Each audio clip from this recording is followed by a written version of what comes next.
Hello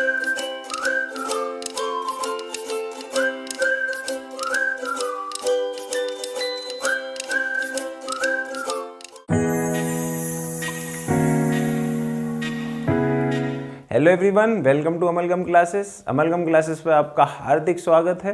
तो आज हम कवर कर रहे हैं एक बड़ा प्यारा चैप्टर जिसका नाम है रियल नंबर। रियल नंबर में हमने काफ़ी सारी चीज़ें सीख ली हैं। अब हम सीखने वाले हैं इस चैप्टर का जो मेन पार्ट अब स्टार्ट होने वाला है। एक्चुअल में अभी तक हमने सब बेस बनाया हुआ है कि क्लास 10th के लिए रियल नंबर में हमें क्या क्या चीज़ें पता होनी चाहिए जो आपने क्लास 9 में पढ़ी होंगी, राइट। अब हम देखने वाले हैं इस चैप्टर की पहली इम्पोर्टेंट कड़ी। हम पढ़ने जा रहे हैं एक बड़ी प्यारी थ्योरम। सीबीएसई में एक बार ये क्वेश्चन पूछ लिया गया है कि थ्योरम की डिफाइन, वरना मैथमेटिक्स में अभी तक डेफिनेशन ना के बराबर पूछी हुई है, बट सीबीएसई ने एक बार ये डेफिनेशन पूछ लिया, राइट। और किस चीज़ की डेफिनेशन है, क्या थ्योरम है, उन्होंने पूछा हुआ है what is fundamental theorem of arithmetic. Fundamental theorem of arithmetic क्या है। अब क्या है फंडामेंटल थ्योरम ऑफ अर्थमेटिक, सीख लेते हैं। फंडामेंटल थ्योरम ऑफ अर्थमेटिक कहती है the prime factorization of a number is unique irrespective of the order of its factor.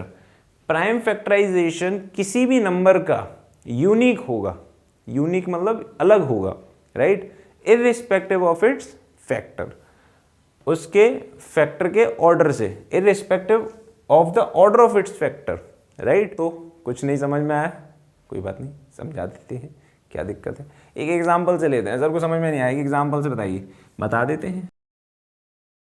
Example के तौर पे जैसे मैं कहता हूँ 12 के प्राइम फैक्टराइजेशन बच्चों ने सीख ही लिया। सर अभी होता है, ये लीजिए, बचपन से अभी तक मैथमेटिक्स में कर क्या रहे हैं, मैथमेटिक्स में कर ही ये रहे हैं प्राइम फैक्टराइजेशन। वो ट्री वाला चार्ट वाला और चलता था, पढ़ा हुआ है ट्री वाला, अरे बड़ा इंटरेस्टिंग था। ऐसे करके जैसे यहाँ 12 है तो ऐसे करके 2 फिर 6 फिर 2 फिर 3 खत्म। ये ट्री वाला भी बड़ा प्यारा चार्ट था, this multiply with this multiply with this is the factorization of 12। और ये तो बड़ा सिंपल था ही, 2 फिर 6 2 3, बड़े मज़े आते थे ऐसे करने में। कुछ ऐसे मैथमेटिक्स ऐसी छोटी क्लासेस में कितनी आसान लगती थी। सर 9th-10th में आके पता चला कि इतनी भी आसान नहीं है मैथमेटिक्स। जहाँ लगता था 1 + 2 फटाफट से 3 कर देते हैं, काम खत्म, राइट। चलो देख लेते हैं।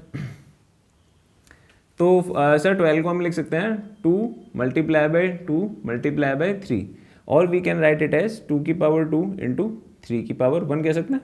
तो 12 के प्राइम फैक्टराइजेशन ये हो जाएंगे, राइट। अब अगर बात करी जाए तो फंडामेंटल थ्योरम ऑफ अर्थमेटिक क्या कह रही है। Fundamental theorem of arithmetic says that कि prime factorization of a number, किसी भी नंबर का अगर आप प्राइम फैक्टराइजेशन करते हो, तो हमने 12 का प्राइम फैक्टराइजेशन करा, राइट, तो वो क्या होता है, यूनिक, अलग होता है। तो ये क्या है, 12 का प्राइम फैक्टराइजेशन 2 की पावर 2 × 3 की power 1, irrespective of the order of its factor. इससे कोई फर्क नहीं पड़ेगा कि आप फैक्टर को आगे पीछे कर लो, इससे कुछ फर्क नहीं पड़ेगा, लेकिन आप किसी भी नंबर का प्राइम फैक्टराइजेशन करोगे तो वो यूनिक होगा, अलग होगा। इसको ऐसे समझिए, जैसे 12 के प्राइम फैक्टराइजेशन करे जाएंगे तो ऐसा नंबर जिसका प्राइम फैक्टर 2 × 2 × 3 होंगे, ऐसा नंबर पूरी मैथमेटिक्स में एक ही होगा जो है 12।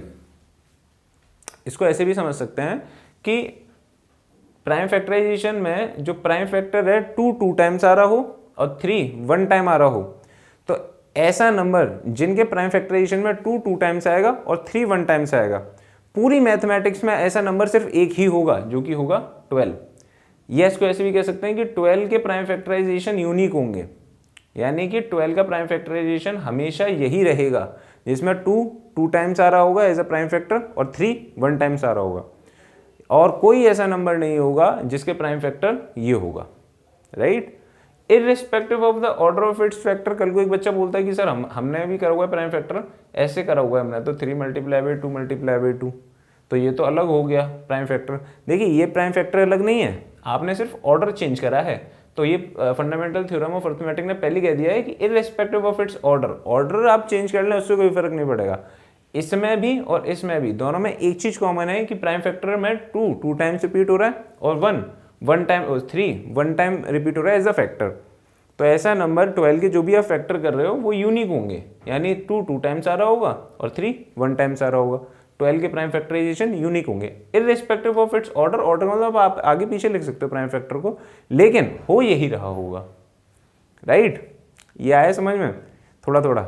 जैसे एक और एग्जांपल लेते हैं, जैसे अगर मैं कहता हूं कि 18, तो ये 2 से जाएगा, 3 और 3 1, तो 18 के प्राइम फैक्टराइजेशन क्या हो जाएंगे, 2 की पावर 1 इंटू 3 की पावर 2।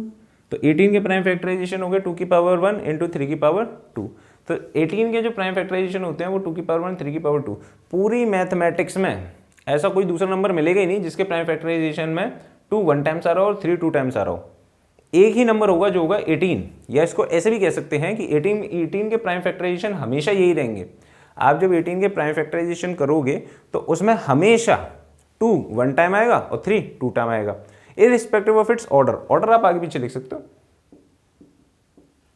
आप 3 की पावर 2 पहले लिख लीजिए, 2 की पावर 1 बाद में लिख लीजिए, लेकिन अगर आप 18 के प्राइम फैक्टराइजेशन कर रहे हो तो 100% 2 1 टाइम्स आ रहा होगा और 3 2 टाइम्स आ रहा होगा, एज सिंपल एज दैट। अरे समझ में आया? कमेंट सेक्शन में यस लिखो अगर समझ में आ गया तो, राइट। फटाफट से यस लिखो। Fundamental theorem of arithmetic is very important theorem. I hope आपको ये थोड़ा थोड़ा समझ में आ गया हो, बस थोड़ा थोड़ा ही समझना है, पूरा पूरा तो नंबर मिल जाएंगे आपको। थोड़ा थोड़ा अगर पेपर में आता है तो लिख करके आ जाइएगा, इतना जो मैंने लिखा हुआ है एज इट इज़, नंबर पूरे मिल जाएंगे बस, और कुछ नहीं करना है, राइट। तो चलिए आगे बढ़ते हैं। तो आई होप ये लेक्चर आपको काफ़ी पसंद आया हो और फंडामेंटल थ्योरम ऑफ अर्थमेटिक बहुत अच्छे से क्लियर हो गई हो। तो चलिए फिर मिलते हैं नेक्स्ट वीडियो में।